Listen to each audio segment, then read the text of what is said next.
Welcome back to Southwest Yard and Garden. I'm John White. With me today is Dr. Carlos Rosencrans. Carlos is assistant professor in the Department of Agricultural and Extension Education and teaches a class in small engine technology. Carlos, welcome to Southwest Yard and Garden. Thank you. We getting down to the end of the year here in the southern part of the state, and the northern part has already had some freezes, and I guess one of the ceremonial things is to put your lawnmower up for the year, and you have some tips on how we need to do that. How to do that. That's correct, and one of the first things we want to look at is making sure we clean the engine up as well as we possibly can. Cleaning the mower by blowing air through the air fins here on the cylinder head of your engine. They have a lot of debris that will collect in this area. We want to make sure we clean that up as much as we can. Also, all along the outside, anything you can get to. If you don't have access to air, water will work fine with a water hose. Preferably a stream of water would clean the engine pretty well. You also want to clean under the deck as well as you possibly can. There'll be a lot of grass accumulating in the corners of the deck here, and this collects moisture and will deteriorate your deck over time if that is not cleaned out. So you want to make sure that you clean under this deck and get all of your buildup of grass out of there at that time as well. Another important part that you need to consider is whether to change the oil or not.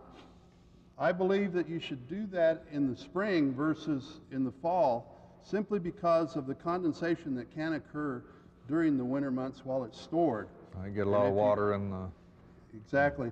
And if you wait and do that in the spring while you're going to have that water or condensation flushed out with the oil, and you'll be able to start with good clean oil in the spring. So I recommend that you change the oil in the spring. One of the other things you want to do is check your air filter and see what kind of condition it is in. This is a replaceable air filter. You don't really want to clean this type. You want to just dispose of it and put a new one in it. There are some other types of air filters like this one that's a foam type. Now these you can clean them with soapy water. Warm soapy water probably works the best to break the grease down and clean these out. This particular one is in pretty rough shape and probably should be replaced. But this type can be cleaned and reused.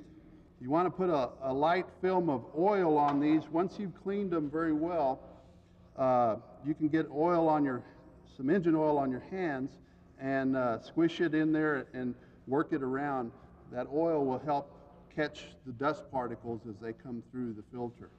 Okay. That's a recommendation that you need to follow with this type of filter. Your gasoline is probably the most important part of winterizing your lawnmower. You've got two options. Probably the best one for our area is to add a stabilizer to the fuel.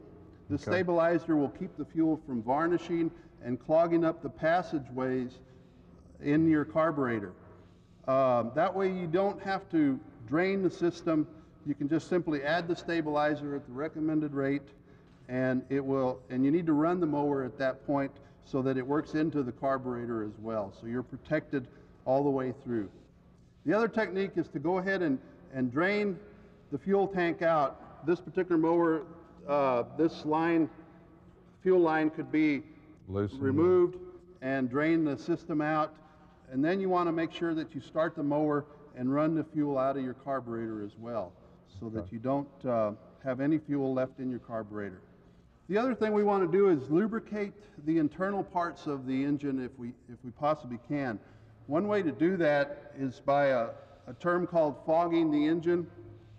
By simply taking a squirt can of oil, and while the engine is running at moderate speed, you can squirt in a little bit of oil into the carburetor intake, into the air horn, and that oil will work its way through and lubricate the valves, the cylinder, and the exhaust system at the same time.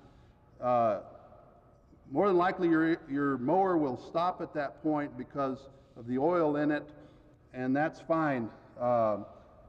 you've completed the process.